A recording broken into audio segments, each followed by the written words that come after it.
Yesterday's very exciting State of the State address, of course, was interrupted right in the beginning by none other than Charles Barron of New York City.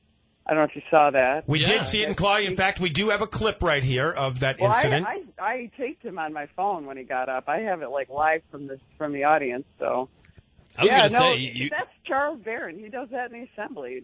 And you notice it wasn't security that took him out. It was our majority leader, Joe Morelli, famous for Morelli Greens of Utica. Really? He took him out?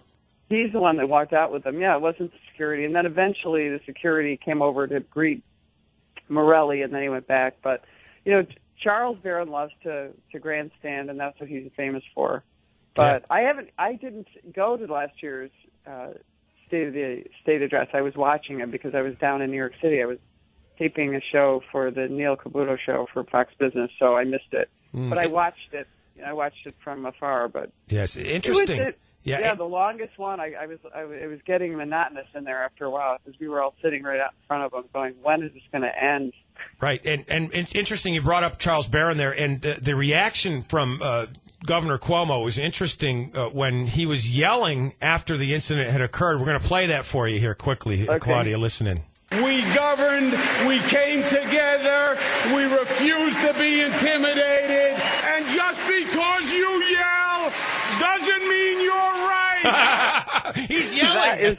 That is hilarious. Just because you're yelling. I love it, Claudia. I love it. I mean, there you go. But with Mr. Barron and his interruption, I think he did it in good faith. Barron, I'm sorry. I think he did it in good faith because he was in response to the governor's monetary announcement for some of the schools in the school districts that I don't believe that most folks agreed with yesterday. Well, actually, he was just getting started with the speech, so there really wasn't a whole lot put out yet. So I noticed when we were moving into the seating area that he was actually in the row right behind me on the end, and everybody would go, instead of moving into the seat, he stood up and had people go past him so he could keep himself on the end just because he had that in mind. So he is a classic grandstander, and he wanted to interrupt Cuomo and get his moment of fame, and guess what he's getting from all of us? He's getting his soundbite all over Twitter, all over Facebook, all over radio. Everybody's talking about Charles Barron interrupting Cuomo. So he got what he wanted, and I'm talking about it right now because, I don't mind. Interrupt him. I thought, I've listened to him enough.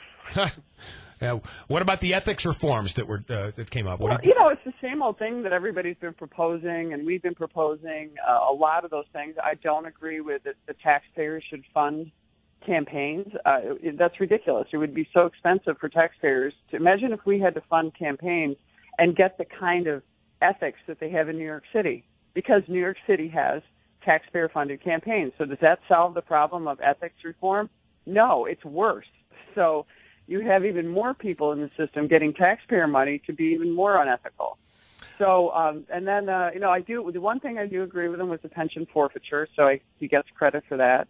And that's any elected official who gets convicted of a crime that involves their office and ethics and anything that has to do with using their office or any kind of moral crime should be removed from getting their pension.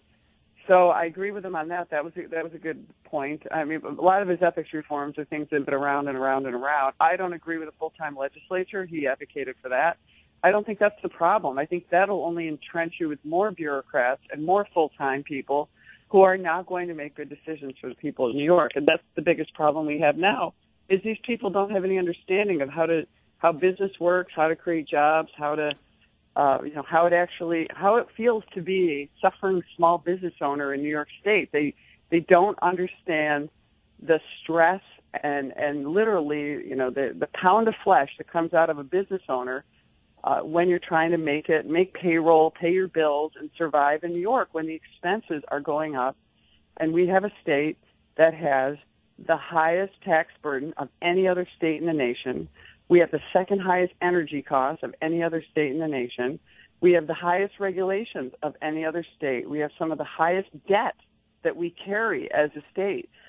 We can't continue to keep small businesses when we're just burdening them with huge regulations. And by the way, the minimum wage, mandating a minimum wage to everyone, including small business owners, is going to be devastating. We're going to lose jobs. And what do you do with this situation where you're going to have McDonald's workers making the same as our people who work with, for example, in people with special needs, people in the hospitals? And there's just not equivalent work, and the marketplace should be dictating what our minimum wage is. Yeah, they're going to be making more than us, Jay, for crying out loud. Yeah. Those fast food workers. And it's not that I want everyone to make a lot of money, but what you need to do is we have to respect the taxpayers. The people who are out there every day working are putting their money into state government. We have high taxes. They have high property taxes. All these things are burdening our communities and our local businesses and our small businesses. They are the ones that have the hard time competing. It's not the big multinational companies, the big, huge companies that get all kinds of money from the politicians because it's a lot of splash and the politicians find they're great. And, one of the funny things is people say, geez, why aren't those small businesses down there lobbying in New York? Well, they're working. They're people that can't afford to leave their job. If somebody doesn't show up or somebody doesn't come in, they have to work. And I think that we forget about those are the largest number of job creators in our state are those kinds of people, those small businesses, whether it's the pizza shop, the repair station, those small manufacturing companies, all kinds of the retailers who are being displaced by these big giants who get all the benefits because, frankly, they have the money to afford and to absorb a lot of these huge costs like the minimum wage and, huge increases in that. And I'm just worried about our small business community. There's a reason that we have the largest outmigration of population than any other state in the country as well. I mean, we're in another bad category there, too.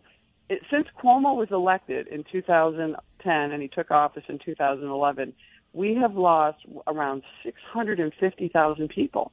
That's enormous. Meanwhile, Florida has become the third most populous state. They've surpassed us. Texas continues to grow.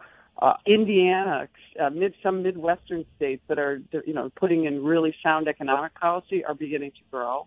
You look yesterday, right in the midst of the announcement, not only did Charles Barron interrupt Governor Cuomo, GE announced it's not going to keep its headquarters in New York or move to New York City. They're going to go to Boston. Yep. Talking to Assemblywoman Claudia Tenney on the Talk of the Town at 100.7 FM WUTQ.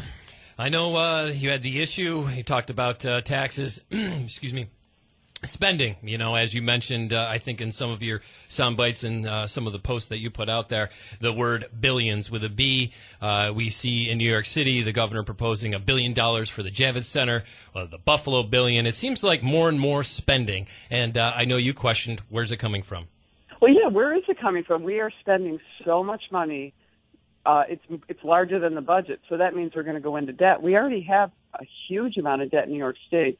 And I'm not exactly sure of all the amounts, but there's huge debt, for example, that we took on to do this Startup New York program, which I was against, because to me it was just crony capitalism or cronyism. A lot of people say it's not capitalism, it's cronyism. So those kind of programs, why don't we just take the money that we have? If he claims we have a surplus, of course we have all kinds of unfunded liabilities as far as debt, backdoor borrowing, all these things that we do to prop up these programs. Why not give the money back to the taxpayers and let them create the jobs and let them do what they want to do with their own money? Let them donate to charitable causes. Let them start their own businesses and privatize some of the stuff. It's insane. Another thing that is positive is like he talked about school funding, which I support local and public schools. The problem is there's no discussion or no language that I've seen, and maybe it will come in the budget bills. When we get our Article 7 language, which is the controlling language, not the revenue side, but the revenue discusses where the money goes and the initiatives. Maybe if we reform the school aid formula so that the truly needy businesses or the needy schools end up getting the money they're supposed to get based on their needs, that would be great. But in my 6 years, this is my 6th year, we have not reformed the school aid formula. So we continue to allow our schools to suffer. And I'll tell you why. I mean, and by the way, New York pays more per capita than any other school, any other country or state in the nation on school funding. But we have a lot of problems. We have a lot of unfunded mandates that we force on our local school districts. I'd like to see us move in the other direction on policy. let's empower our local school districts and our taxpayers so we can reduce what the taxable, what our taxes are. I mean, our property taxes are astronomical. And even Cuomo admitted that. He came into Oneida County in August, and he said, we have the highest taxes in the state. And he's right, because actually they may pay more in Westchester, but the value of their property is worth more. And we believe in rights and property rights and wealth. If we have no value in our property, and you and I and all of us who own homes or own businesses, and we're paying mortgages, and we're just paying mortgages on something that's not growing and is declining, that's a disaster for our community when our property wealth is down. Good points. Good points. Look at New Hartford is always considered the premier school district, but New Hartford is considered an average to below average wealth district, believe it or not. And so, a school like New Hartford's great, but think of all the other rural schools that we have in our area. Those schools need to have a fair funding.